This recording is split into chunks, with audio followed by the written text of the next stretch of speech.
Era un grande en pensamiento y en acción, uno de esos políticos íntegros e integrales, cuyo molde parece haberse roto. Nuestro primer canciller, Juan Germán Rocio, ha sido seguido de otros que dictaron con su ejecutoria verdaderas cátedras de diplomacia. Uno de ellos fue Arístides Calvani, reconocido como el gran canciller de la democracia, modelo de modelos por los denodados esfuerzos que hizo, no solo en restituir la institucionalidad, especialmente en Centroamérica, cundida de guerras intestinas, sino en formar a las nuevas generaciones para la defensa y promoción de la democracia.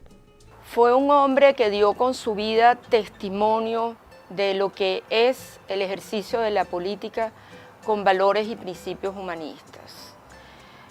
Fue un hombre de pensamiento humanista, fue un hombre de valores y de principios, y su acción política siempre estuvo apegada a esos valores y a esos principios.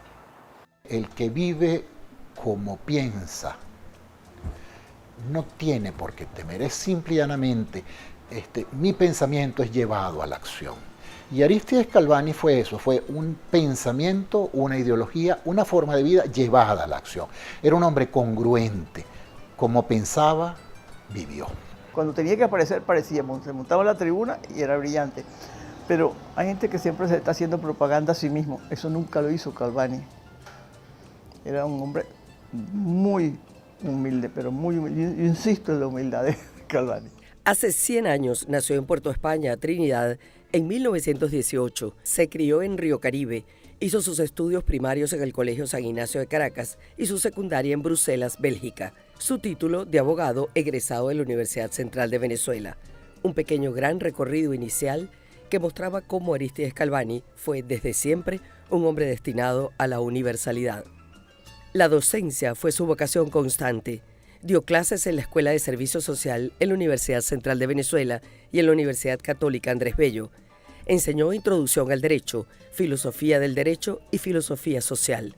Creó la Escuela de Ciencias Sociales en la Universidad Católica Andrés Bello en septiembre de 1959. El 10 de julio de 1962 fundó el Instituto Internacional de Formación Demócrata Cristiana, IFEDEC, que desde 1986 lleva su nombre. Participó en la creación de la Central Latinoamericana de Trabajadores y ejerció como secretario general de la Organización Demócrata Cristiana de América, ODCA. Fue presidente de la Juventud Católica de Venezuela. En política siempre mantuvo su independencia con relación a la militancia partidista, pero fue presentado como diputado en las planchas de Copey en 1948, 1959 y como senador en 1978. No obstante, la política siempre fue para él un compromiso con su país que iba más allá de cargos o posiciones. Arístides Calvani llegó a la política por la vía del deber. Quiero decir, en cumplimiento de un deber, de su deber de cristiano. Él, por el catolicismo y por el cristianismo, llegó al compromiso social.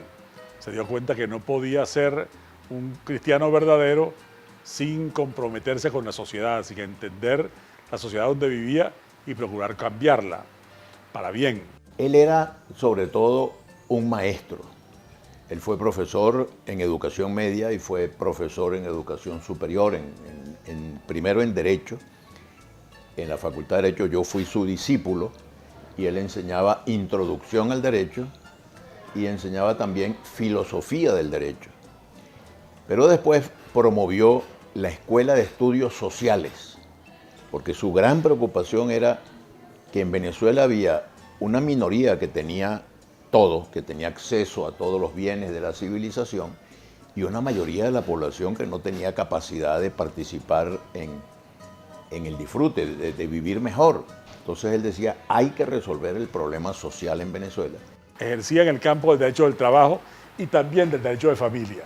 Por eso usted va a ver cómo sus intereses intelectuales y prácticos como abogado están dirigidos al trabajo, al trabajo como fenómeno y a la defensa de los trabajadores. Calvani era un defensor de los sindicatos y un promotor de la formación de sindicatos.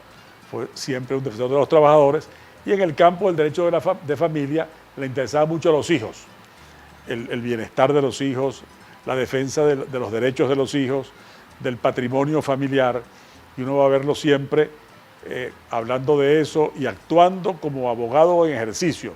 fundador del Movimiento Familiar Cristiano y ministro de Relaciones Exteriores de Venezuela entre 1968 y 1973, durante la primera presidencia del doctor Rafael Caldera.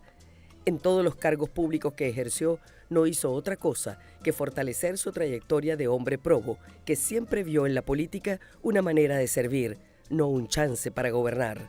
Nunca se planteó, a pesar de que muchos a su alrededor así lo pensaban, una candidatura presidencial. Cuando Calvani fue designado canciller de la República, en el primer gobierno del presidente Caldera, fue una sorpresa. Cuando se hacían conjeturas de cuáles iban a ser los ministros de Rafael Caldera, todo el mundo daba como una fija que Calvani iba a ser ministro del Trabajo o que iba a ser secretario de Estado en una cartera que se iba a crear, de acuerdo con el programa de gobierno, que era la de promoción popular. Muchos pensábamos que tal vez el cargo para Arístides Calvani era ministro de Estado para la promoción popular, porque ese era el gran tema del programa de gobierno que presentó Rafael Caldera a la nación en las elecciones de 1968. Organizar a los sectores populares y a través de esa organización lograr mejores condiciones de vida. De modo que Calvani fue un hombre excepcionalmente útil para Venezuela. Decidió nombrarlo canciller, con lo cual le dio al Servicio Exterior venezolano un nuevo contenido, un contenido más social, más humanista. Y yo creo que ese es su aporte principal a la visión de las relaciones exteriores. Concebía la acción internacional de Venezuela sobre la base de los principios de la justicia social internacional, la unidad latinoamericana, el pluralismo ideológico y el nacionalismo democrático. Con igual firmeza, rechazó la situación de dominación o sujeción de un país por otro.